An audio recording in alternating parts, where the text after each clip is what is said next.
cordes, mais les théoriciens des cordes ne sont pas sûrs qu'il s'agisse encore vraiment d'une théorie des cordes. L'existence de membranes géantes et de dimensions supplémentaires ouvrirait une nouvelle perspective surprenante.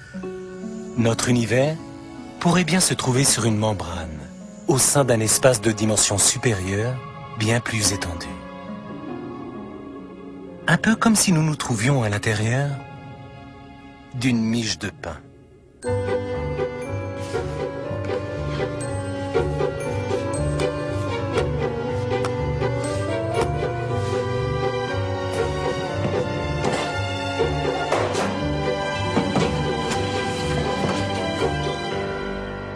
Notre univers est peut-être comme cette tranche de pain, une seule petite tranche dans une miche bien plus grande que les physiciens appellent parfois le bulk.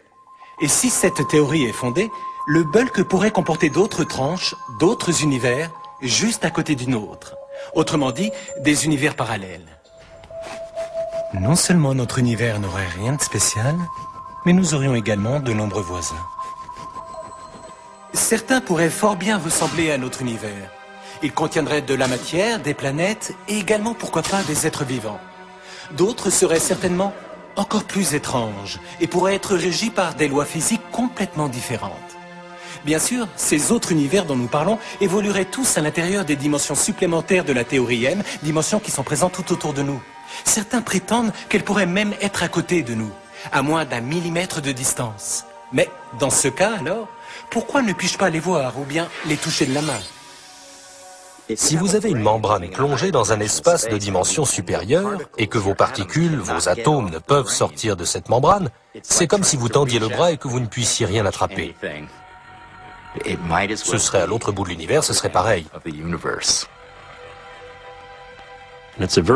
C'est un raisonnement puissant, car s'il est juste, cela signifie que notre représentation de l'univers est brouillée par le fait qu'on soit confiné dans une minuscule tranche de l'univers de dimension supérieure.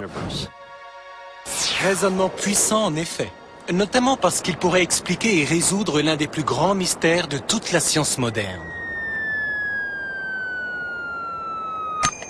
Ce raisonnement concerne la gravité. Cela fait maintenant plus de 300 ans déjà qu'Isaac Newton a réussi à mettre en évidence la loi de la gravitation universelle, inspirée, selon ce que nous dit la légende, par la célèbre pomme tombant d'un arbre devant lui. Aujourd'hui, il nous semble absolument évident que la gravité est une force puissante.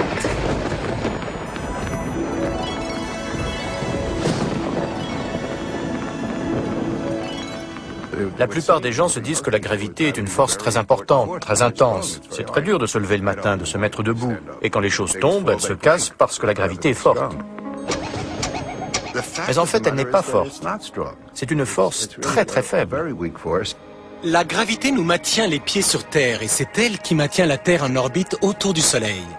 Mais en vérité, on surmonte la force gravitationnelle à chaque instant. Ce n'est pas si difficile que ça.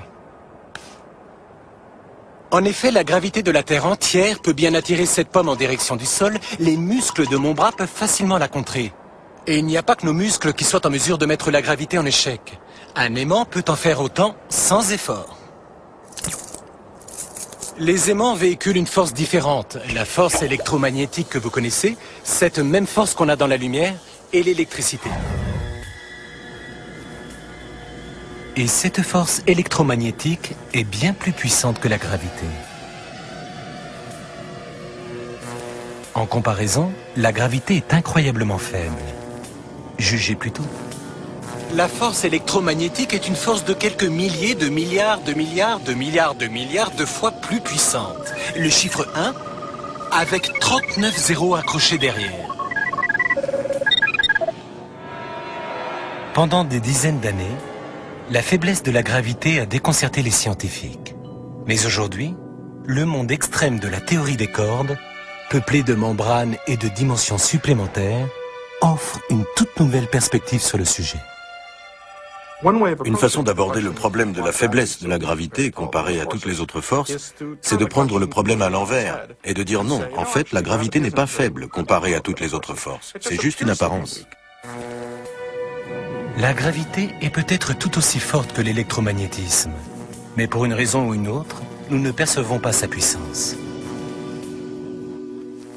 Prenons une table de billard, une très grande table. Imaginez que la surface de la table de billard représente notre univers tridimensionnel, bien qu'elle ne soit que bidimensionnelle. Et que les boules de billard représentent les atomes et les autres particules dont est composé l'univers.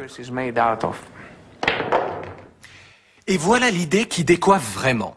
Les atomes et particules composant les éléments du monde qui nous entourent vont rester sur cette membrane particulière qui est la nôtre. Notre tranche d'univers. Tout comme les boules de billard restent à la surface de la table de billard. Sauf si vous jouez aussi mal que moi. Mais à l'instant où les boules entrent en collision, il y a bien toujours quelque chose qui s'échappe de la table. Des ondes sonores. C'est pourquoi j'entends la collision.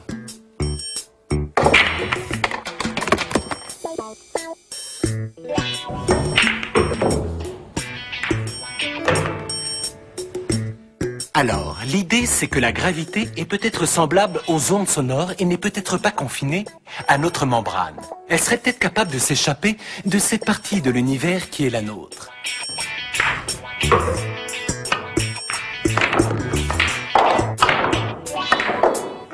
Ou alors, on peut voir aussi les choses comme ça. On va laisser un peu les tables de billard et revenir maintenant au pain.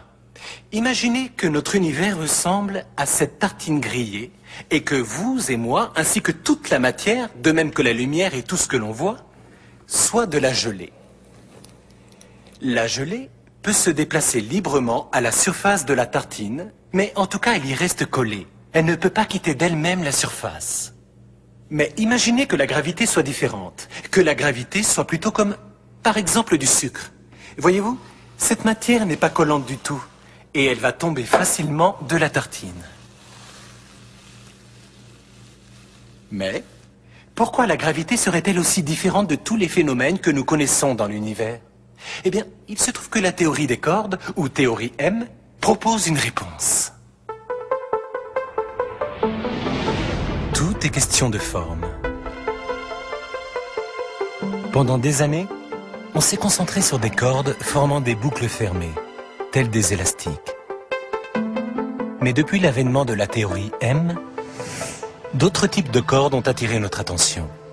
On pense à présent que tous les éléments que l'on voit autour de nous, comme la matière et la lumière, sont constitués de cordes ouvertes, dont les extrémités sont rattachées à notre membrane tridimensionnelle. Mais les boucles fermées existent bel et bien. Et l'une d'elles transmet la force de gravité. C'est ce qu'on appelle un graviton. Ces boucles étant fermées, leurs extrémités ne peuvent se rattacher, et les gravitons sont donc libres de s'échapper dans d'autres dimensions. La force de gravité s'en trouve diluée et paraît ainsi plus faible que les autres forces de la nature. Une propriété qui laisse entrevoir une possibilité fascinante. Si nous vivons bien sur une membrane et que des univers parallèles existent aussi sur d'autres membranes à côté de nous, peut-être ne pourra-t-on jamais les voir. Mais on pourra peut-être un jour arriver à les percevoir à travers la gravité. S'il s'avère qu'il y a des êtres intelligents sur l'une des membranes, alors ces êtres intelligents sont peut-être tout près de nous. Donc théoriquement, et seulement théoriquement, on devrait être à même de communiquer avec ces êtres intelligents, en échangeant des ondes gravitationnelles très importantes. On ne sait pas vraiment si des univers parallèles pourraient avoir un jour un véritable impact sur nous. Mais il existe une théorie très controversée selon laquelle ces univers auraient bien pu jouer un rôle majeur en ce qui nous concerne. En fait, ils seraient à l'origine de notre existence. Selon le modèle standard, le vaste univers que nous voyons aujourd'hui était jadis extrêmement